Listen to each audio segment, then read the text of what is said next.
Ikhlas Hati Channel. Ikhlas mencari ilmu agama. Ikhlas dalam beribadah. Semoga mendapat ridho dan rahmat dari Allah Subhanahu wa Ta'ala. Amin ya Rabbal Alamin.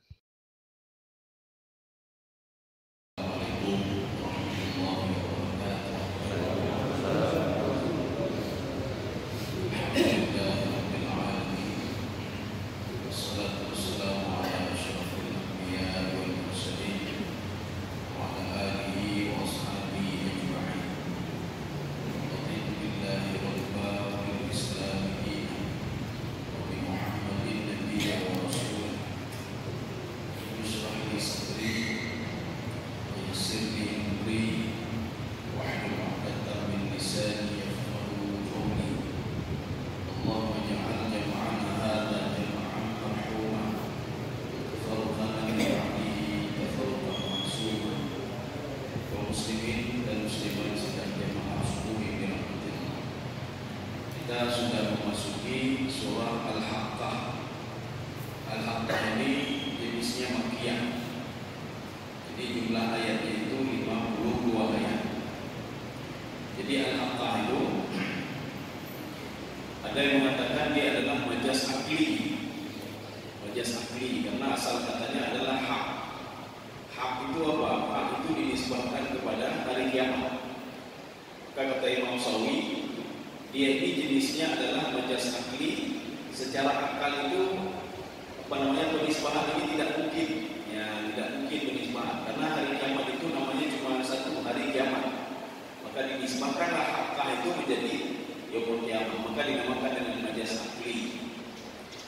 Al-haqqah juga dikatakan al-haqqah karena dia itu al-itsbat wal tahqiq.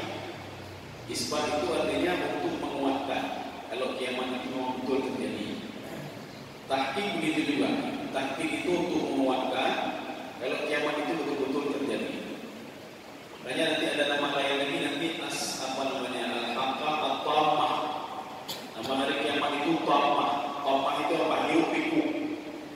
Kenapa hirup pikuk? Itu manusia tatkala ditiup sangkakala yang pertama, yang kanan menuju. Begitu juga yang kedua. Yang kedua dikatakan hirup pikuk karena ketika di dalam tanah dia sudah berkumpul semua tulang-tulangnya, kemudian rohnya sudah berkumpul, ketika itu baru dia bangkit kembali. Ketika bangkit, maka kata Ibnu Abbas dalam tafsir beliau, itu satu sama lainnya yamuju ba'duhum 'ala ba'din. Mereka saling menaiki tubuh satu sama lainnya, karena tidak tahu berlari ke mana. Maka dikatakan dengan tammah. Ada juga dikatakan dengan sakhah. Yauma yafirrul mar'u min akhihi wa ummihi wa abihi wa sahibatihi wa banihi. Sakhah ini artinya tiupan teriakan. Jadi bisa teriakan malaikat atau tiupan sangkakala itu bisa saja teriakan manusia-manusia. Semua berteriak. Kemudian ada juga namanya nanti al-qari'ah. Qari'ah itu mengetuk. Karena dalam bahasa Arab mengetuk itu ada dua. Ada qara'ah, ada taraka. Kalau taraka itu ketukan biasa. Tapi kalau qara'ah, ketukan yang membuat hati ini gugar. Diketuk itu beriak, baik itu. Ini namanya qara'ah. Sekarang kita kembali al-haqqah. Diulang 3 kali oleh Allah Subhanahu wa taala. A'udzu billahi minasyaitonir rajim. Bismillahirrahmanirrahim. Al-haqqah mal-haqqah wa ma adraka mal-haqqah. Pengulangan 3 kali ini untuk apa? Jadi kalau kata Imam Sawi, itu diulang-ulang diulang-ulang kalimat al-haqqah itu li ta'zim. Li ta'zim sya'ab kata beliau. Karena ini urusan ini sangat penting sekali, maka harus diulang-ulang sampai 3 kali. Ini istilahnya ta'zim sya'ab. Contoh begini, jadi ada seorang yang menikahkan anaknya. Jadi dia katakan sampai berapa kali, bahkan surat undangan sudah dikasih, melalui WA sudah, melalui mulut sudah, bahkan pesan ini sama temannya. Dikasih tahu nanti acaranya tanggal sekian, padahal masih lama sebulan lagi. Kasih tahu melalui HP, kasih tahu juga. Ini maksudnya apa diulang-ulang? Ditakdimi syair. Karena hari perayaan itu sangat penting, maka diulang-ulang sampai berapa kali. Ini begitu juga. Kalau di dalam kajian ilmu balaghah, kajian ilmu apa namanya? Ini namanya tauqid lafzi namanya. Karena lafaznya diulang-ulang sampai 3 kali. Kalau di dalam kajian ilmu balaghah, ini namanya khabar inkari namanya. Kenapa khabar inkari? Karena pengulangan itu sampai 3 kali. Jadi artinya Allah Subhanahu wa taala ingin mengatakan tak perlu ragu sama hari kiamat itu. Anak pelera.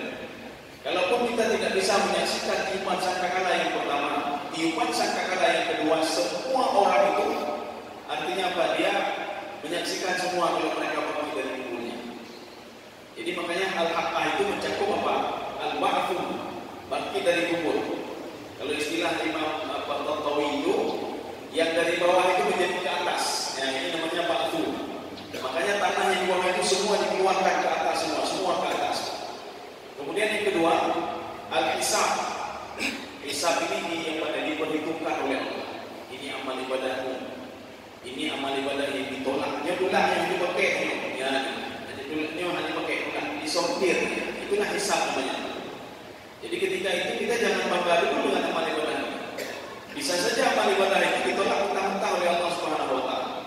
Dan bisa saja amal ibadah yang belum dicatat oleh malaikat ketika itu dicatat oleh Allah Subhanahu wa taala. Apa itu? Ibadah hati. Ya. Jadi ketika kita niat sesuatu di dunia ini tidak dicatat oleh 2 malaikat ini, nanti ketika di padang mahsyar depan oleh Allah Subhanahu wa taala. Kenapa malaikat ini tidak bisa mendeteksi apakah kita ikhlas beribadah? Apakah kita khusyuk? Tidak tahu. Apakah kita qanaah? 2 malaikat tidak tahu. 2 malaikat ini yang tahu apa? Cuma kasih kita saja. Ketika kita beribadah, catat ibadah, bersedekah. Malaikat tidak mau tahu dia bersedekah ini ria karena siapa, dia tidak mau tahu. Yang jelas bersedekah. Yang jelas dia tadi malam bangun tengah malam salat tahajud, tulis salat tahajud. 2 malaikat tidak mau tahu kalau kita itu ria bangun tengah malam, dia tidak mau tahu. Makanya nanti diluruskan kembali oleh Allah Subhanahu wa taala. Ada amal-amal ibadah yang ditolak mentah-mentah oleh Allah, dan ada amal ibadah juga yang belum dicatat oleh malaikat, disuruh catat oleh Allah Subhanahu wa taala. Sebagaimana dialog Allah dengan malaikat di dalam hadis qudsi, apa kata Allah? Uktubu li fulani hadza wa hadza. Kamu sekarang kamu tulis untuk si fulan itu. Apa jawab malaikat? Saya mau tulis apa ya Allah? Dari apa ke syaitan? Dia tidak berbuat sesuatu. Dia tidak buat ini, tidak buat itu. Apa mau saya tulis? Dan dijawab oleh Allah Subhanahu wa taala. Inilah bedanya saya sama kamu, kata Allah. Anta ta'riful zahir wa ana a'riful batin. Kamu zahirnya saja kamu tahu. Saya batinnya saya tahu. Maka sekarang kamu tulis. Dia dulu di dunia pernah berniat begini. Dia pernah berniat bersedekah cuma enggak kesampaian. Ketika itu dia meninggal dunia. Dia pernah niat untuk umrah, untuk haji, tapi belum kesampaian. Jadi artinya apa? Niat kita saja akan dijauh pahala dari Allah Subhanahu wa taala. Kaum muslimin sedang dimana dirahmati Allah. Maka ini diulang-ulang sampai 3 kali. Nanti akan kita lihat di sini. Al-haqqah wa ma adraka mal haqqah. Al-haqqah mal haqqah wa ma adraka mal haqqah. Al-qari'ah mal qari'ah wa ma adraka mal qari'ah. Ini gaya bangsanya hampir sama. Jadi artinya apa? Ada wa ma adraka di situ. Di dalam Al-Qur'an ada 2 model. Ada wa ma adraka. Ada satu lagi wa ma yudrika di dalam surat Abasa. Abasa wa tawalla an ja'ahul a'ma wa ma yudrika la'allahu wa ma yudrika. Sekarang apa bedanya? Apa beda wa ma adraka? Al-qari'ah mal qari'ah wa ma adraka mal qari'ah. Al-haqqah mal haqqah wa ma adraka mal haqqah. Satu lagi yudrika. Adraka itu kamu tidak tahu sama sekali ya Muhammad. Sekarang sa'u'ali buka. Ini kalau istilah penjalanan begitu kata beliau. Beliau pendek-pendek tafsirannya. Jadi beliau itu kalau sudah ada seperti ini, al-haqqah wa man adraka termasuk dalam surah Abasa wa tawalla. Beliau langsung mengomentari sa'u'ali buka. Itu saja. Kamu tidak tahu, sekarang saya kasih tahu. Kamu tidak tahu tentang kiamat. Sekarang saya kasih tahu tentang kiamat itu bagaimana. Ya. Tetapi kalau wa ma yudrika, abasa wa tawalla an ja'ahul a'ma wa ma yudrika. Wa ma yudrika begini, kamu sudah tahu, tapi kamu lupa. Sekarang saya ingatkan kembali kamu. Nah, itu wa ma yudrika. Tapi kalau wa ma adraka, kamu sama sekali memang tidak tahu apa-apa tentang hari kiamat. Wa ma adraka ma hiya. Kamu tidak tahu apa itu neraka yang menyala-nyala itu. Narun amiyah. Maka di situ ada hak. Sebenarnya enggak ada hak di situ. Wa ma adraka ma hiya. Sebenarnya hiya. Maka ditambah dengan hak wakaf. Kalau istilah Imam Al-Qurtubi itu hak wakaf namanya. Hak wakaf itu apa? Ditahrikil ya sukun, untuk membariskan ya sukun. Sebenarnya mahi menjadi mahiyah. Kaum muslimin sedang dimarahi dalam menjelang. Berarti Allah bersumpah dengan hari kiamat sampai 3 kali. Kenapa Allah bersumpah sampai 3 kali? Karena manusia memungkiri tidak mungkin dibangkitkan di dalam kubur. Mana mungkin sudah hancur, mana mungkin di satu. Yang kedua, mereka memungkiri kalau kita dihisab lagi nanti. Tidak mungkin. Bagaimana mau dihisab lagi? Catatan itu kan banyak sekali, orang juga banyak sekali manusia itu. Dari generasi ke generasi itu banyak sekali. Kemudian yang ketiga al-jaza. Ya, al-jaza itu balasan. Tidak mungkin lagi dibalas. Bagaimana mungkin dibalas? Ya. Jadi Allah bersumpah 3 kali, sehingga pada ayat selanjutnya, kadzabat Thamud wa 'adun bil qari'ah. Ya. Kaum Ad, kaum Samud, mereka itu tidak percaya kepada hari kiamat. Ini maksudnya apa tidak percaya kepada hari kiamat? Ini sama seperti ara'aital ladzi yukadzibu bid-din. Ya. Apakah kamu tahu hai Muhammad? Alladzi yukadzibu bid-din. Itu bukan agama, jangan salah kita. Di dalam terjemahan itu diterjemahkan, apakah kamu tahu orang yang mendustai agama? Bukan mendustai agama, itu artinya. Atin itu adalah hari kiamat. Yaumul ba'ti, masuk dengan 3 di situ. Yaumul ba'ti, yaumul jaza, yaumul hisab. Masuk 3-3 itu atin namanya. Malik yaumiddin. Artinya apa? Allah Subhanahu wa taala yang menguasai hari kebangkitan, yang menguasai hari jaza, yang menguasai apa namanya jaza, kemudian al-ba'as dan hisab. Itu semua dikontrol oleh Allah Subhanahu wa taala. Bukan Malik Yaumiddin, bukan raja agama, tidak. Jadi artinya itu hari kiamat. Makanya orang yang mendustai hari kiamat salah satunya apa? Orang yang tidak memperhatikan anak yatim. Apa maksudnya? Kalau dia yakin kepada hari kiamat, maka dia akan berinfak, bersedekah. Ya. Karena tidak yakin kepada hari kiamat, maka untuk apa bersedekah? Untuk apa berinfak? Jadi gunanya itu apa? APH kan sedekah APP. Ketika kita sudah bantu anak yatim, habis duit. Tapi kalau ada orang yakin kepada hari kiamat, dia sedekah, dia yakin ini akan dibalas oleh Allah Subhanahu wa taala. Dia yakin ini ada hari kebangkitan. Maka kalau semua orang yakin kepada hari kiamat, tidak ada lagi orang korupsi yang ada, urut baju adu ada, urut tali migok ada, urut penghabat migok ada, urut bingki migok ada, mu'en migok ada. Kenapa? Karena semua yakin pada hari kiamat. Ini kalau kita ngomong macam-macam ini, nanti bertemu jawaban bagaimana? Menyontek cuan dalam nyongi pemangkir kiamat bagaimana? Ya. Ini begitu juga. Kaum Ad, kaum Samud, kenapa dia membangkang kepada Allah? Kenapa dia menyembah selain Allah Subhanahu wa taala? Kenapa tidak mensyukuri nikmat Allah Subhanahu wa taala? Karena dia tidak yakin kepada hari kiamat. Kalau dia yakin kepada hari kiamat, maka kaum Samud itu dia tidak menyembah gunung, dia tidak menyembah gunung dan tidak menyembah selain Allah Subhanahu wa taala. Kaum Ad itu kalau dia yakin kepada Allah Subhanahu wa taala, yakin kepada hari kiamat, maka dia akan mensyukuri nikmat Allah Subhanahu wa taala. Sekarang kita lihat yang pertama, Samud ini siapa dulu? Pada zaman Nabi siapa kaum Samud ini? Apa makna Samud sebenarnya? Jadi Samud itu ada 2 pemahaman. Di dalam tafsir Al-Qurtubi ada 2 pemahaman. Yang pertama, Samud itu dikatakan Samud kenapa? Diqillatil ma, karena sedikit air di kawasan itu. Maka dipanggil dengan Samud. kampung Samud. Ya. Karena itu apa namanya? Kampung Samud itu terletak di antara Yordania dan Saudi Arabia. Maka ketika perang Tabuk, jadi perang Tabuk kan di situ juga kejadiannya. Perang Tabuk dalam masa Rasulullah SAW. Selesai perang Tabuk, itu sahabat-sahabat pergi ke bukit, ke apa namanya, lembah Samud ya, pergi ke lembah Samud. Mereka mencari air. Memang tidak ada air di situ, sehingga namanya Tabuk. Sehingga ketemulah ada beberapa sumur, mereka menimba air dan minum airnya. Apa kata Rasulullah SAW? Wahai sahabat-sahabatku, jangan lama-lama di sini, sebab ini adalah kampung yang dilaknat oleh Allah Subhanahu wa Ta'ala. Jangan sampai apa kampung ini dilaknat, kita masuk balik, kita juga kena laknat Allah Subhanahu wa Ta'ala. Maka setelah minum keluar semua kepada Allah. Ini kejadian ini terjadi ketika perang Tabuk. Ya, ini makna Samud yang pertama. Makna Samud yang kedua, Samud ini adalah nama kakek mereka. Makanya orang-orang Arab itu mereka bangga sekali dengan kakek-kakeknya. Kalau kakeknya hebat, maka diambil nama kakeknya jadi nama kaum. Makanya kaum Samud itu adalah kaum yang mengambil nama kakek mereka yang namanya adalah Samud.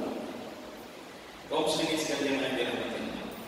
Makanya kaum Samud ini mereka sudah diberikan nikmat oleh Allah Subhanahu wa Ta'ala. Jadi mereka itu apa namanya tidak mensyukuri nikmat Allah.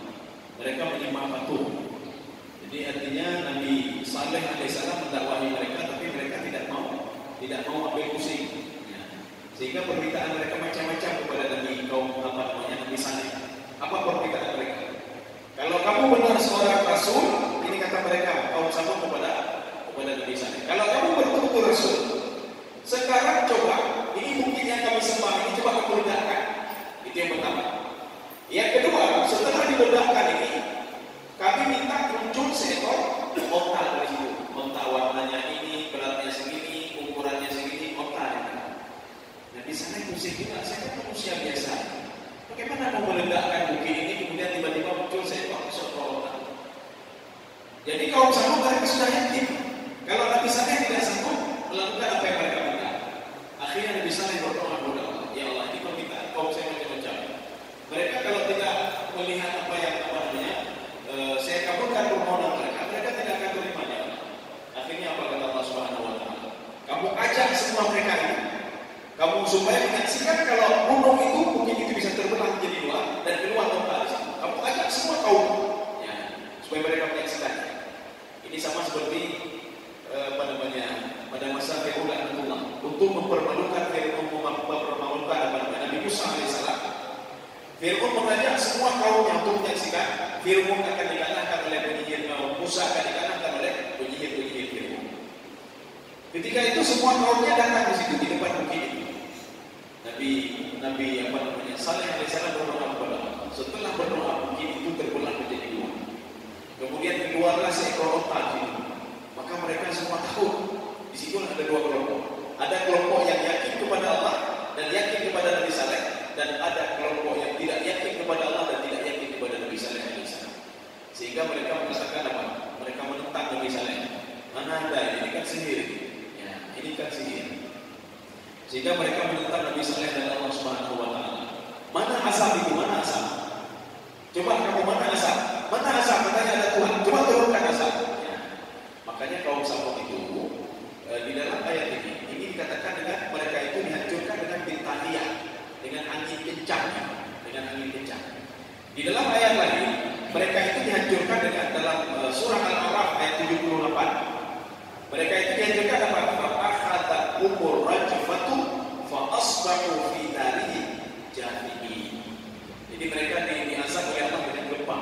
Satu ayat diazab dengan angin, satu ayat dengan gempa. Tapi kaum yang sama, kaum Samud. Sehingga dilengkapkan di dalam Al-Quran, fadabdama alaihi rabbuhu bidhanbihim fasawwaha wa la yakhafu uqbaha. Makanya fadabdam itu karena tadi satu-satu, maka dikumpulkan di dalam ayat itu. Rupanya kaum Samud itu diazab oleh Allah Subhanahu wa Ta'ala, kata Ibnu Abbas, double azabnya. Tidak ada kaum di dunia ini yang diazab double oleh Allah kecuali kaum Samud. Makanya makna fadabda itu kalau kita merujuk ke dalam tafsir Jalalain, beliau tidak rinci menjelaskan apa makna fadabda. Beliau cuma mengatakan itu mereka diasal. Dalam tafsir Sawi itu diasal. Dalam tafsir Sya'rawi itu diasal pada. Makanya kita ketemukan ini. Salah satunya adalah di dalam tafsir Ibnu Abbas. Apa makna danda? Yu'adibuhu di'faihi minal akal. Mereka diasal double dalam satu waktu. Ya. Doublenya bagaimana? Ketika sedang gempa, di luar juga angin kencang. Makanya gempa dan angin kencang sekaligus. Ya. Ini kalau kita ketika tsunami kemarin itu, pertama gempa dulu. Setelah satunya baru tsunami. Coba dalam satu waktu itu sekaligus gempa dan tsunami-nya kabehnya. Jadi artinya kaum mereka juga demikian kaum sama. Diazab oleh Allah Subhanahu wa taala itu sekaligus pada dapat alaihi rabbuhum bidzambihim fasawwaha. Habis semua, rata semua. Cuma kalau kita pergi sekarang ke lembah Saleh, itu masih ada beberapa bangunan yang tersisa. Ada bangunan besar itu tiangnya seperti tiang ini. Di samping tiangnya itu, di tiang-tiangnya itu ada seperti patung. Mereka ketika keluar rumah selalu menyembah dua patung itu. Ya. Ini masih diabadikan oleh Allah Subhanahu wa taala. Supaya Allah memberikan pelajaran bagi orang-orang jangan seperti kaum Samud.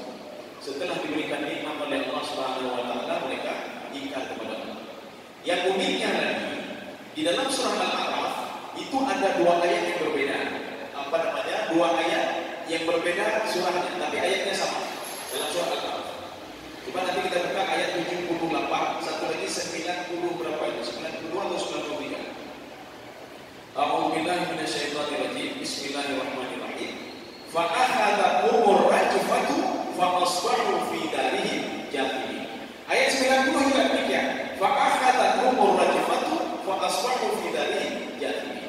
Ini apa maksudnya? Mereka itu digempakan oleh Allah Subhanahu wa taala. Sekali hentakan gempa dan mereka itu habis. Ini kalau di dalam terjemahan dan terjemahan seperti ini. Kalau kita teliti lagi secara tafsir, fa akhadhahumur rajfatu. Mereka itu digempakan oleh Allah. Fa akhadhahumur rajfatu fa asbahu fi darihim. Mereka itu kita ketemukan di dalam rumahnya jathimin. Apa itu jathimin? Ini yang tidak ditulis di dalam terjemahan. Ini yang tidak diungkapkan di dalam terjemahan. Sehingga dalam terjemahan mengatakan mereka itu dihancurkan oleh Allah Subhanahu wa taala. Padahal jathimin itu perlihatkan praktek jathimin itu duduk tangannya ke depan begini. Jadi jongkok kalau di dalam bahasa Arab itu julusul arnab. Duduknya kelinci. Jadi mereka duduk tangannya itu memegang kakinya begini. Di dunia ini, di dalam Al-Qur'an, dua kaum yang diazab oleh Allah mereka duduk seperti ini. Mayatnya juga ditemukan seperti ini. Kakinya ke depan. Itu jasinya itu makna jatama. Jatama itu duduk seperti kelinci. Makanya ketika ditemukan kaum Ad itu dan kaum Samud itu, kaum Samud, mereka mati tergeletak kakinya semua begitu. Tidak ada yang tangannya terletak, tidak ada. Semua tangannya begitu. Ya, satu. Yang kedua, kaum Madian. Kaum Madian mereka juga dimusnahkan oleh Allah Subhanahu wa taala. Jathimin itu bagaimana? Tangannya juga ke depan, kakinya ke depan begini. Ya. Makanya nanti kalau ada peneliti, ketika mereka meneliti dan mengatakan ini kaum Samud, kalau tidak duduk seperti ini berarti bukan kaum Samud. Kalau dia terbentang lurus begitu berarti bukan kaum Samud. Ketika diteliti nanti di Yordania, jadi kaum Syu'aib itu di mana? Kaum Madian di mana? Di Yordania. Kalau seandainya ketemu mayat-mayat mereka, tulang-tulang mereka. Kalau seandainya posisinya itu terbentang begini berarti bukan kaum Madian. Artinya apa? Mereka sudah memutar balik fakta. Ada yang tidak benar di sini. Allah sendiri sudah mengatakan mereka matinya dalam keadaan duduk katanya ke depan. Ya. Sudah bedanya kan di dua-dua ini. Tapi ini tidak akan di dua-dua semuanya. Fa asbahu fi darihim jathimin. Mereka duduk seperti itu. Rupanya setelah diteliti, kenapa duduknya begitu? Kenapa mereka itu tidak berdiri saja? Ini sama seperti ketika zaman Belanda. Jadi ketika zaman Belanda, bukan Belanda saja, mungkin zaman penjajah juga begitu. Ketika dia berdiri di tengah, maka yang duduk di samping semua tangannya begini. Ini maksudnya apa? Rasa takutnya dia kepada pemimpinnya atau siapa saja. Makanya ini membuktikan mereka itu ketika diturunkan azab mereka mau bertobat, tapi tobatnya tidak diterima di mereka. Mereka takutnya luar biasa, tetapi tidak diberi sering oleh Allah Subhanahu wa taala. Makanya kalau ingin bertobat bertobat sekarang bertobat. BOTK ikut nanti kita bertobat dengan Allah Subhanahu Wa Taala. Maka posisi mereka semua tangan mereka ke depan. Ini berbeda lagi dengan surah Al-Jathiyah. Al-Jathiyah itu jathaya. Kalau tadi jathama, jathimin, jathama. Ada di dalam sebuah kitab namanya Burukul Lawiyah.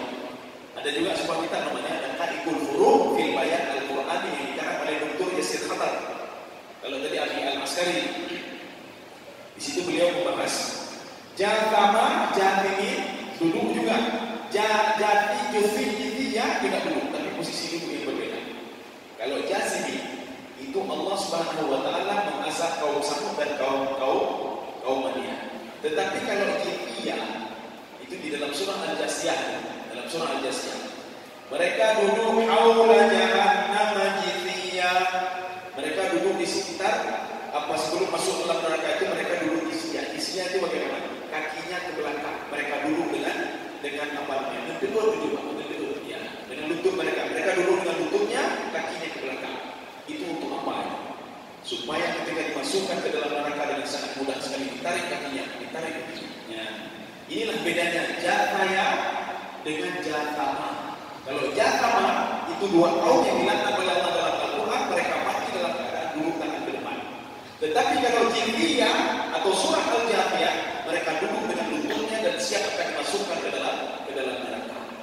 Makanya orang yang akan masuk ke dalam neraka mereka bukan berdiri, tidak berdiri, mereka semua duduk dengan lututnya di depan depan neraka ini. Maka tinggal ditarik saja.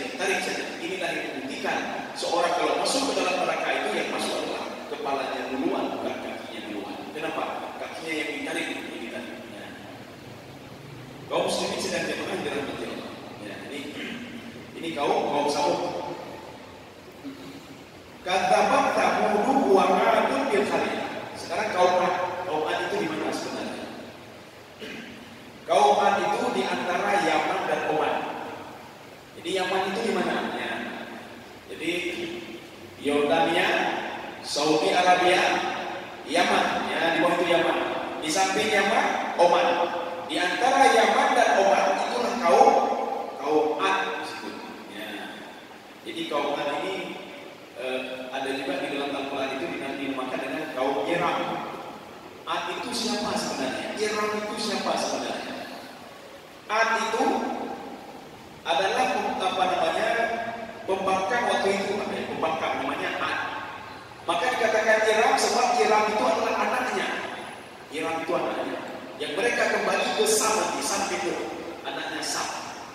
Jadi Iram, Ad, Iram lagi, Sam, Nuh. Ya, keturunan anaknya anak Nabi Nuh yaitu Sam itu. Jadi mereka ini diberikan oleh Allah Subhanahu Wa Taala, mereka bisa memakan. Alladzina jabu sakhra bil wad. Jadi mereka itu bisa memakan gunung yang dia makan. Badai itu. Jadi gunung itu bisa dipahat menjadi rumah. Ini pengkadir turun kaum Samud, kaum Ad yang diberikan nikmat oleh Allah Subhanahu Wa Taala, peradaban mereka luar biasa. Jadi makanya kebayang orang-orang dulu hidup terpuru ini salah. Orang dulu tak pakai celana, tak pakai baju. Ini keliru juga. Memang betul di dalam surah Al-Kahfi. Ada di dalam surah Al-Kahfi. Ketika Nabi Zulkarnain, dakwah beliau itu ada 3. Yang pertama ke barat, ke timur, kemudian satu lagi untuk menyelesaikan Ya'juj dan Ma'juj. Yang 3 dakwahnya. Ketika dakwah yang kedua, beliau itu berdakwah terhadap kaum yang tidak tahu apa-apa. Jadi artinya apa? Mereka tak pakai baju, tak pakai celana. Ketika di malam hari mereka masuk ke dalam gua. Ketika di siang hari mereka mandi di sungai itu dan di laut, masuk ke laut. Ketika mereka ingin makan, kasibah kata dia. Kasibah ini seperti binatang buas. Jadi artinya mereka itu memakan binatang seperti binatang juga mencari makanan seperti itu, seperti binatang buas. Ini pernah disebutkan di dalam Al-Quran. Artinya ada kaum terdahulu yang didakwahi oleh Nabi Zulkarnain. Itu tidak peradabannya kurang. Tetapi kita tidak memungkiri kalau peradaban pada waktu itu juga hebat-hebat. Artinya mereka bisa memahami. Gini orang-orang yang pun anak yang ibu kalau mau buatnya kan gunung. Dulu itu gunung dimakan, sehingga dijadikan rumah. Ini kalau kita tidak percaya juga di Yaman ada itu, di Yaman ada sebuah rumah. Kalau kita sampai ke San'a itu, kita keluar dari San'a, masih di San'a, itu ada bukit, di situ ada rumah di atasnya. Jadi rumahnya itu lengket dengan gunung itu, dengan gunung. Ketika itu kami tanya, ini bukan rumah. Apa kata dia? Itu bukan gunung, bukan rumah, itu gunung yang sudah dibuat menjadi rumah. Jangan berpikir itu bukan rumah, itu gunung, tapi sudah dipahat sedemikian rumah. Ada pintunya, ada jendelanya, ada rumah juga, semua dari batu. Coba lihat ini, nama batu itu Universitas San'a. Universitas San'a itu di atas gunung. Fondasinya gunung langsung fondasinya. Bagaimana dibuat Allah bersama? Kita juga fondasi rumah batai gunung kacau. Batai gunung betul. Mereka gunung langsung, bukan batai gunung langsung menjadi fondasi. Sehingga ketika kita lewat ini gunung, lagi banyak yang gurbe, yang itu gurbe na universitas sampai berapa tingkat ke atas. Atau video ini. Kaum muslimin sekalian yang dirahmati Allah. Artinya apa? Kehebatan kaum Samud itu, kaum Ad itu membuat mereka ikhlas kepada Allah Subhanahu wa taala. Ya.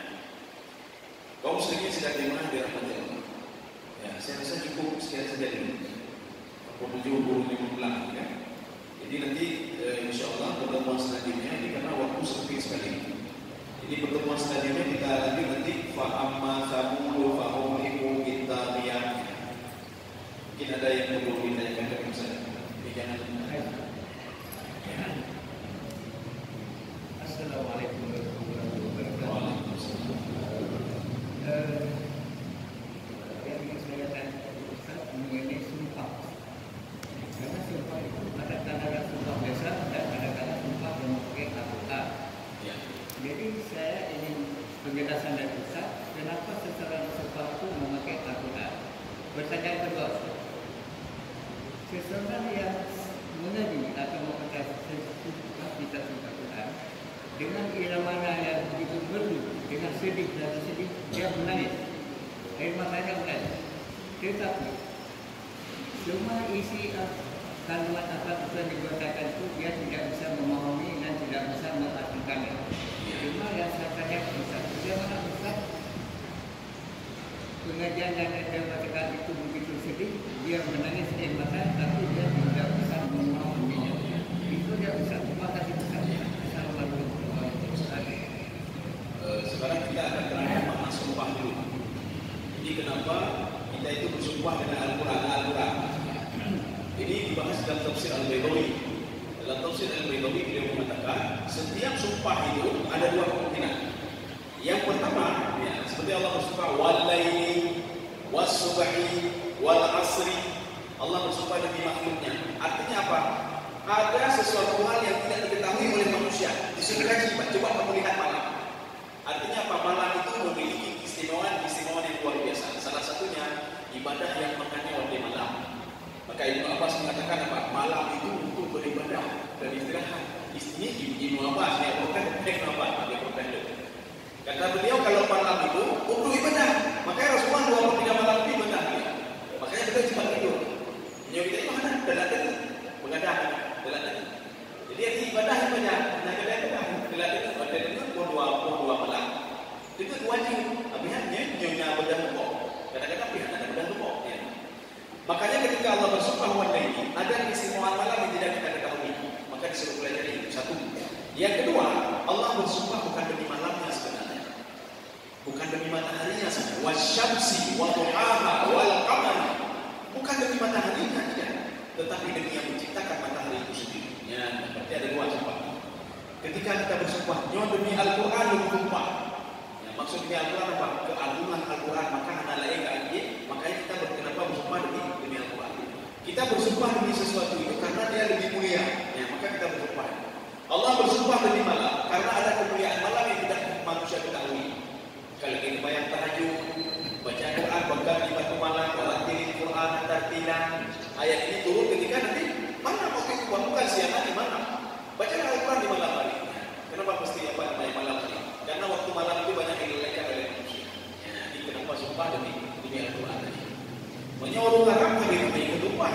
tumpah, hidup tumpah. Itu juga apa kamu tumpah?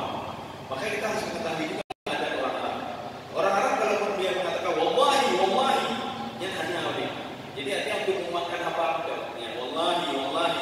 Yang ketumpah dan bukan dia nak kafarat tumpah ke.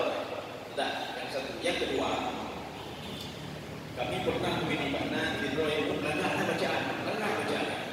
Dia nama aku ketemu bapak ketemu. Kemudian hai bapak bukan mau. Rumah dekat aku. Dekat tu itu baca. Dia sentuh tidur. Dia sentuh aku yang baca. Bukan itu sentuh tidur. Tuhan ini kan. Yang baca tu tentang surga apa? Tentang surga, tentang kenikmatan apa kan mau? Oh surga apa ya? Lu fikir dengan Tuhan kan? Maka dia tu hanya tidak benar. Lu dia lu fikir berapa? Oh makanya Pak ada bukan hidup ni. Makanya urung kata. Sebagai mereka anak-anak, tetapi apa? Mereka tertil biasa saja. Tertil biasa. Cuma orang yang paham artinya, dia betul-betul takutnya luar biasa. Jadi mereka takutnya bukan pada nafasnya tidak, bukan pada ininya tidak suaranya, tetapi pada isinya. Sebagaimana takutnya Umar bin Khattab ketika pertama sekali dia mendengar bacaan ayat hadis dan bacaan Quran. Betul. Jadi tapi dia dengar utama. Kadang-kadang pada pemuji kata-kata tapi bukan. Anzalna alaikal Quran litasqa. Halaganya dulunya. Tapi yang tapi iramanya lebih yang betul. Jadi artinya apa? Sebenarnya memahami itu lebih ini dibandingkan dengan suara indah dan lain sebagainya. Itu apa suara indah kita tidak paham. Jadi makanya ada seorang sahabat.